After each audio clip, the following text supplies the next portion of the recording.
नमस्कार दोस्तों, मैं आज एक ब्लॉग सोचा कि खाने पीने में बनाया जाए, तो चलो आज शुरू करते हैं। तो आज के ब्लॉग में मैं आपको बताने वाला हूँ कि रोमानिया में खाने पीने का लाइफ कैसे होता है। अगर आप रोमानिया में आ रहे हैं भारत से और सोच रहे हैं कि यहाँ का खाने पीने का क्या सिस्टम है, यहाँ काम कैसे करते हैं, यह आपकी जानकारी के लिए बहुत अच्छा होगा। जो व्यक्ति नए देश में जाता है तो सबसे बड़ा सवाल ये होता है कि वहाँ खाने-पीने का क्या व्यवस्था है और भारतीय लोगों के लिए खाने-पीने का आसानी से व्यवस्था मिल जाता है या नहीं मिल जाता है। ये टॉपिक पे हम चर्चा करेंगे, यहाँ पे खाने-पीने का क्या व्यवस्था है और लोग कैसे सर्वाइव करते हैं। तो इसमें हमने 5-6 पॉइंट नोट किया है, तो उस पे हम बात करेंगे। तो पहला पॉइंट है, रोमानिया का लोकल फूड कैसा होता है। इंडियन ग्रोसरी मिलती है या नहीं मिलती है। घर का खाना बनाना पड़ता है यहाँ पे, नहीं बनाना पड़ता है। रेस्टोरेंट में खाना कैसा मिलता है, महंगा मिलता है या सस्ता मिलता है। एंड रोमानिया में फलों और सब्जियों का क्या क्वालिटी है। इंडियन लोग सबसे ज़्यादा क्या मिस करते हैं यहाँ पे। और लास्ट में हम अपना अनुभव भी शेयर करेंगे, क्या क्या हमारा अनुभव रहा है। तो चलो बताते हैं। रोमानिया का फूड जो है कि लोकल कैसा होता है, पहला टॉपिक था ना, तो उस पे हम बात करेंगे। तो रोमानिया का खाना-पीना भारतीय का से काफ़ी अलग होता है। यहाँ पे जो है कि पहला तो सिस्टम होता है मीट का, जिसमें चिकन, पोर्क, बीफ मतलब पोर्क मतलब वो सुअर पोर्क बोलते हैं ना सुअर को। तो चिकन हो गया, मीट हो गया, बीफ हो गया, ये सब सब कुछ खाते हैं। तो ये है मीट का सिस्टम। और ब्रेड ब्रेड ज़्यादा लोग खाते हैं। मैंने छोटे-छोटे ब्लॉग में कई बार मैंने दिखाया भी है, बताया भी होगा, तो वो भी आप लोगों को पता होगा। पोटैटोस जो आलू होता है ना, यहाँ पे आलू ज़्यादा होता है, तो आलू का आइटम स्पेशल बनता है यहाँ पे, लोग खाते हैं, पीते हैं। तो आलू का हमने देखा भी है। और चीज़ जो है कि पनीर, हर मार्केट में आपको पनीर का अलग-अलग वैरायटी मिलेगा सब। पनीर मिलेगा, चीज़ में जो जो चीज़ें हैं, बहुत सारी चीज़ें हैं। अलग-अलग तरीके से वो क्योंकि ब्रेड में चपक के खाते हैं ना, तो कुछ उस हिसाब से भी मिलेगा, बहुत तरीके से मिलता है। तो वो जो मतलब हाई लेवल पे मिल रहा है ना, वो चीज़ हमने नोट किया है कि क्या-क्या चीज़ मिलता है। और सूप मिलता है, सूप यहाँ पे खाते-पीते हैं। और अचार भी ऐसे मिलता है, अलग-अलग तरीके का, खीरे का, वो सब पता नहीं क्या-क्या बनाए रहते हैं ना, सूप की तरह ही रहता है सब उसमें, वो खाते हैं लोग। हम तो कभी खाए नहीं है, लेकिन मार्केट में देखते हैं ना, तो वो चीज़ें हैं। तो ऐसा है, खाना-पीना पसंद करते हैं ये सब। और भारतीय खाने की यहाँ ज़्यादातर मसालेदार खाना पसंद नहीं करते ये लोग। शुरुआत में भारतीय लोगों को खाने का थोड़ा बहुत जो है कि यहाँ पे जैसे आओगे ना, तो थोड़ा खाने-पीने में आपको बहुत फीका-सा लगेगा, सब वो अच्छा नहीं लगेगा।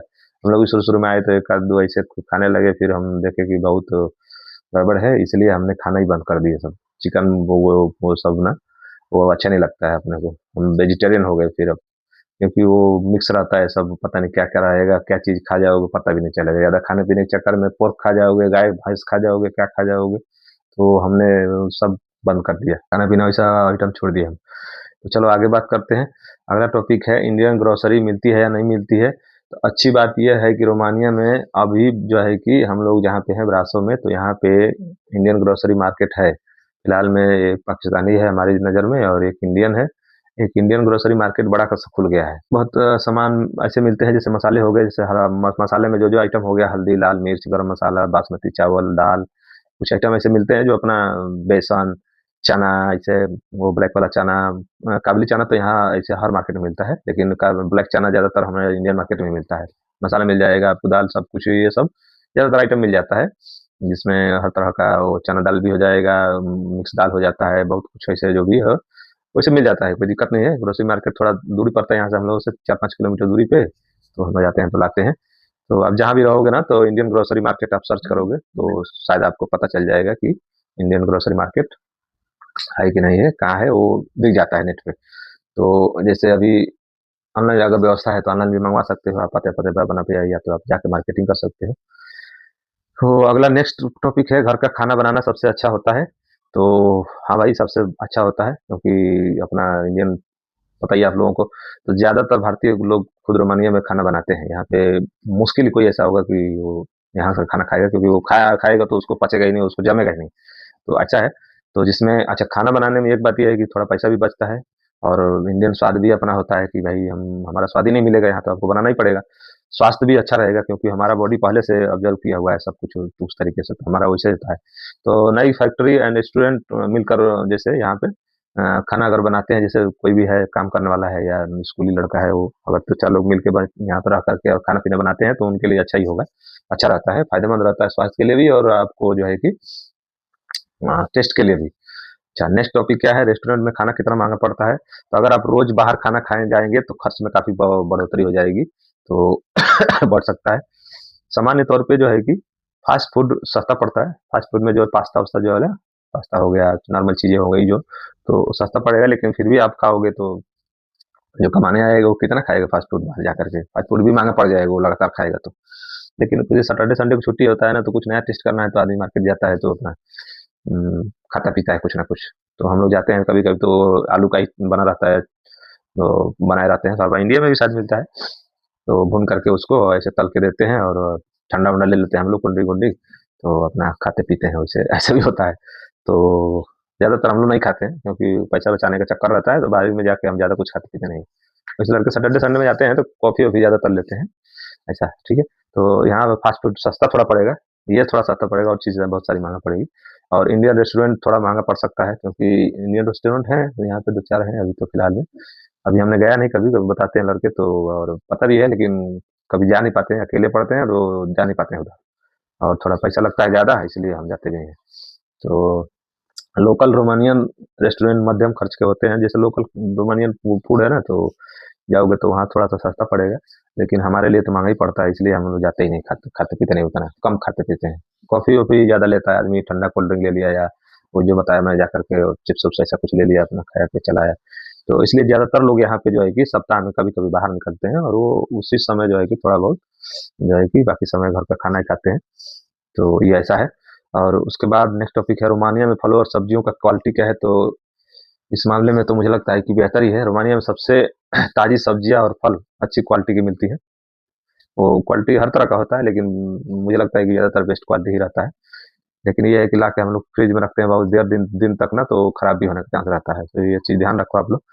तो जिसमें जो है कि यहाँ पे जो सब्जियाँ मिलती है ज़्यादातर क्वालिटी में टमाटर मिलता है, आलू मिलता है, खीरा मिलता है, प्याज़ मिलता है, सेब मिलता है, स्ट्रॉबेरी मिलता है, बहुत कुछ मिलता है। जो ये चीज़ें हैं सब कुछ, तो लहसुन भी मिलता है अच्छा खासा बेस्ट क्वालिटी का। ऐसे भी अलग-अलग क्वालिटी का भी मिलता है लेकिन ऐसे मिलता है। यहाँ सरसों का तेल नहीं मिलता है यहाँ के मार्केट में, सरसों का तेल जो है कि मिलता है इंडियन मार्केट में। तो जब भी आप आओगे तो आप इंडियन मार्केट में जाओगे तो सरसों का तेल मिलेगा, तो यहाँ नहीं मिलेगा। तो ऐसा है, तो रिफाइनरी सारा रिफाइन ही मिलता है क्योंकि रिफाइन में ही तलते-भूनते ज़्यादा तलते-वलते है ही नहीं ये लोग, तो इनका रिफाइन में ही यूज़ करते हैं। वो रेस्टोरेंट, होटल-वोटल में जो तेल यूज़ करते हैं रिफाइन का वही ज़्यादातर होता है। हमारे यहाँ सरसों का तेल में नहीं खाते। तो ऐसा है। गर्मी के मौसम में काफ़ी तेज़ और ताज़े और स्वादिष्ट मिलते हैं क्योंकि गर्मी के दिन में तो सब्ज़ी निकलती है ना, तो अपने यहाँ भी तो ऐसे ही होता है ना, कुछ मार्च अप्रैल में सब्ज़ी ऐसे हरा-हरा निकलता है ताज़ा-ताज़ा तो वो मिल जाता है। तो कुछ ऐसा है और इंडियन लोगों को सबसे ज़्यादा क्या-क्या मिस करता है आदमी, ठीक है? जैसे हम लोग वहाँ से आते हैं तो हम लोग बहुत सारा कुछ मिस करते हैं ना, क्या-क्या मिलता है, नहीं मिलता है। तो अधिकतर लोग यहाँ पे जो है कि घर का खाना मिस करते हैं। यहाँ पे सबसे बड़ा प्रॉब्लम यही है कि घर का खाना नहीं मिलेगा। भारतीय स्ट्रीट फूड मिलता है जो हमारे रास्ते रोड पे चट्टी चौराहे पे जो मार्केट में खाना मिलता है वो कुछ खाने पीने का वैसा नहीं मिलेगा। मसालेदार चाट नहीं मिलेगा, यहाँ समोसा नहीं मिलेगा, गोलगप्पा नहीं मिलेगा, ऐसा है सब। और कोई ऐसा होता है कि बहुत ये सब सारा मिस होता है, आदमी मिस करता है चीज़ों का। मिठाई आपको मिलेगा ही नहीं ऐसा कुछ भी। तो ऐसा कुछ है लेकिन समय के साथ जो है कि आदमी रहता है तो एडजस्ट करता है क्योंकि अभी कर क्या सकते हैं, जैसे हैं वैसे रहना पड़ेगा आपको, क्योंकि अब रहोगे नहीं तो खाओगे नहीं, ऐसे नहीं रहोगे तो फिर आप कमा नहीं पाओगे, नौकरी नहीं कर पाओगे। तो ये सब सारी बातें थी और इसमें अपना अनुभव ये है कि खाने-पीने का क्या है हमारा अपना बताएँ तो हम खाना-पीना बनाने में हम मास्टर आदमी हैं अपना।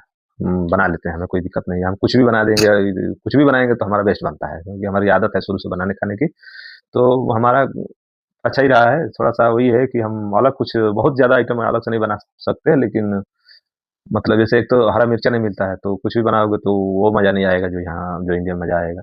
तो तीखा चीज़ बनाओगे तो मिठाई में वो बनाओगे क्या, दूध लाओगे तो वो उसको फाड़ोगे फिर ये मिठाई बनाओगे, उसमें बहुत ज़्यादा तामझाम होता है, तो वो लफड़ा होता है। शुरुआत में थोड़ा-सा हम लोग आए तो शुरुआत में आओगे तो थोड़ा-सा एडजस्ट करना पड़ेगा। अगर आपको खाना बनाने आता है तो थोड़ा मैनेज कर लोगे। जिसको खाना कम बनाना आता है खाना, तो उसके लिए थोड़ा दिक्कत होगा। अगर आप खुद बनाना पसंद करते हैं तो आपको काफ़ी आसान रहेगा। तो ये सब सारी बातें हैं। तो ये हमने इस टॉपिक पे 6-7 टॉपिक पे हमने बात किया।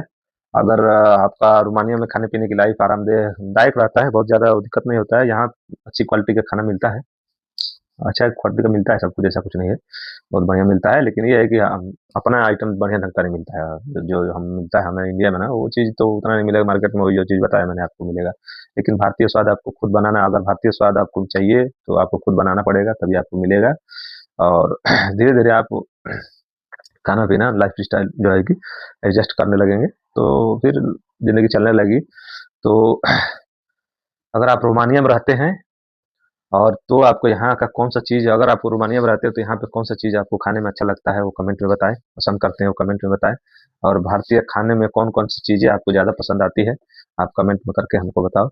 और तो अगर यहाँ पे रहते हो तो कमेंट करके बताओ कि आप क्या-क्या चीज़ खाते-पीते आपको मिलता है, क्या-क्या नहीं मिलता है, क्या नहीं मिलता है। इंडिया में हो तो आपको क्या-क्या चीज़ें पसंद है, तो हम अगले नेक्स्ट वीडियो में हम आपको कुछ सलाह दे सकते हैं कि हाँ, मिलता है, नहीं मिलता है और कुछ सारी चीज़ें। तो ऐसा है। तो अगर आपको वीडियो अच्छा लगे तो आप लाइक करो, कमेंट करो, सब्सक्राइब करो चैनल, ताकि आने वाली वीडियो में हम जो है कि यहाँ का लाइफ़स्टाइल हम दिखाते भी हैं और कभी-कभी इस तरीके का भी वीडियो बना देते हैं, ताकि आप लोगों को ये पता चले कि यहाँ पे क्या-क्या खाने को मिलता है या क्या नहीं मिलता है, कैसा रहन-सहन है, जो भी व्यवस्था है, जो भी सिटी कैसी है, रोमानिया का नेचर क्या है, ये सब चीज़ें हम वीडियो के थ्रू धीरे-धीरे आपको बताते जाएँगे। तो चलो, आप सभी का धन्यवाद और सब्सक्राइब कर लो चैनल, ताकि आप आने वाली वीडियो देख सको। धन्यवाद।